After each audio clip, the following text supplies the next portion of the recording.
تو یاد رکھیے قیامت تک ہونے والی ہر چیز لکھی ہوئی ہے.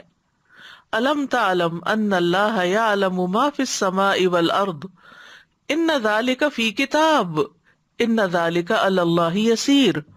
کیا تم نہیں جانتے کہ اللہ وہ سب کچھ جانتا ہے جو آسمان اور زمین میں ہے، بلا شبہ یہ سب کچھ ایک کتاب یعنی لوح محفوظ میں درج ہے، اور اللہ کے لیے یہ بات بہت آسان ہے. سورۃ یاسین میں آتا ہے وَكُلَّ شَيْءٍ أَحْصَيْنَاهُ فِي إِمَامٍ مُبِينٍ، اور ہم نے ہر چیز کا ایک واضح کتاب یعنی لوح محفوظ میں ریکارڈ رکھا ہوا ہے. تو گویا ہر چیز تقدیر سے ہے. طاؤس کہتے ہیں میں نے رسول اللہ صلی اللہ علیہ وسلم کے متعدد صحابہ سے ملاقات کی، وہ کہتے تھے ہر چیز تقدیر سے وابستہ ہے.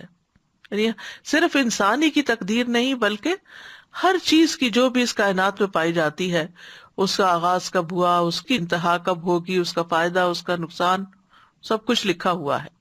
کوئی چیز بھی تقدیر سے آگے نہیں بڑھ سکتی. یعنی اللہ نے جو فیصلہ کر دیا اس سے آگے کسی اور کا فیصلہ نہیں چلتا. نبی صلی اللہ علیہ وسلم نے فرمایا اگر تقدیر سے کوئی چیز سبقت کر سکتی تو وہ نظر تھی، لیکن وہ بھی اللہ کے اذن سے ہی ہوتی ہے. عمر، رزق، عمل سب کچھ تقدیر سے ہے. ابو درداء کہتے ہیں کہ میں نے رسول اللہ صلی اللہ علیہ وسلم کو فرماتے ہوئے سنا اللہ ہر بندے کی تخلیق میں 5 چیزیں لکھ چکا ہے، اس کی عمر، اس کا رزق، اس کا عمل، اور یہ کہ وہ شقی ہوگا یا سعید.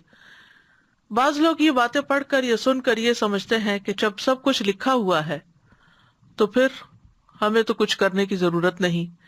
اس کا یہ مطلب نہیں، اللہ کو یہ پتا تھا. یعنی تقدیر کیا ہے؟ علم اللہ السابق، کہ کسی کام کے واقع ہونے سے پہلے ہی اللہ کو معلوم ہونا کہ یہ ایسے ہوگا. ہم بعض اوقات اپنے تجربات اور محدود معلومات کی روشنی میں پہلے سے پیشن گوئی کرنے لگتے ہیں کہ یہ چیز ایسے ہوگی. اب یہ پانی زیادہ ہو گیا تو کھانا یوں پکے گا، اور کم ہو گیا تو یوں پکے گا. اور ہر چیز کے معاملے میں ہم ایک اندازہ کرتے رہتے ہیں. تو ہمارے اندازے تو صحیح بھی ہو سکتے ہیں اور غلط بھی ہو سکتے ہیں، لیکن اللہ سبحانہ وتعالیٰ کا جو اندازہ ہے، علم ہے کسی بھی چیز کے بارے میں، وہ غلط نہیں ہے اور اس میں کوئی خطا نہیں ہے. اللہ کو اول سے آخر تک جو ہونے والا سب علم تھا، اور اگر اللہ سبحانہ وتعالیٰ کو پتہ نہ ہو تو اس کا علم کامل ہی نہیں ہو سکتا. پھر وہ الہ کیسے ہو سکتا ہے؟ تو بالکل بنیادی چیز ہے کہ اس کو معلوم تھا کہ میں کون سی چیز پیدا کروں گا اور اس کو کیا کیا دوں گا تو وہ اس کو کیسے استعمال کرے گا، تو اس نے پہلے سے ہی لکھا ہوا. یعنی گویا انسان کا ہر عمل اللہ کے علم میں ہے اس سے پہلے کہ انسان اس کو کرے. بعض اوقات بچہ چل رہا ہوتا تو ہم کہتے ہیں یہ گرے گا، یہ گرے گا. صرف تجربات کی بنا پر اگر ہم یہ بات کر رہے ہوتے ہیں تو اللہ کا تو علم کامل ہے، مکمل ہے، پرفیکٹ ہے، جس کی بنا پر وہ پہلے سے ہی جانتا ہے کہ کون انسان کیا کرنے والا ہے. پھر اسی طرح ایک حدیث سے ہمیں پتہ چلتا ہے کہ انسان کی رنگت، مزاج اور سب کچھ بھی تقدیر سے ہے.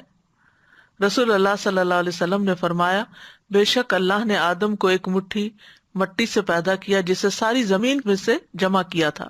بس بنی آدم زمین کی مٹی کے لحاظ سے ہیں، ان میں سے کوئی سرخ ہیں، کوئی سفید ہے، کوئی سیاہ ہے، کوئی ان کے درمیان ہے، کوئی نرم خو ہے تو کوئی سخت طبیعت کا مالک ہے، کوئی بری طبیعت کا مالک ہے اور کوئی اچھی طبیعت والا ہے. پھر اسی طرح حسن کہتے ہیں کہ آزمائش کا آنا بھی تقدیر میں سے ہے. بے شک اللہ نے مخلوقات کو پیدا کیا تو ان کے ساتھ ان کی تقدیر کو پیدا کیا، ان کی عمروں کو تقدیر کے مطابق تقسیم کیا، ان کے رزقوں کو تقدیر کے مطابق تقسیم کیا، اور آزمائش اور صحت اور تندرستی کو بھی تقدیر کے مطابق تقسیم کیا. تو گویا بیماری بھی تقدیر کا حصہ ہے. آج کل جو بیماری پھیلی ہوئی ہے یہ بھی تقدیر کا حصہ ہے جس نے بہت سے لوگوں کو اپنی لپیٹ میں لیا ہوا ہے، اور یہ اللہ کے علم میں زمین و آسمان کی پیدائش سے 50,000 سال پہلے ہی تھا، ازل سے ہی تھا.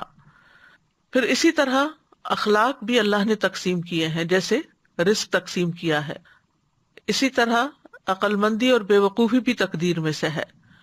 کل شیء بقدر حتی العجز والکیس، رسول اللہ صلی اللہ علیہ وسلم نے فرمایا ہر چیز تقدیر سے وابستہ ہے، یہاں تک کہ فہم و فراست اور بے بسی بھی.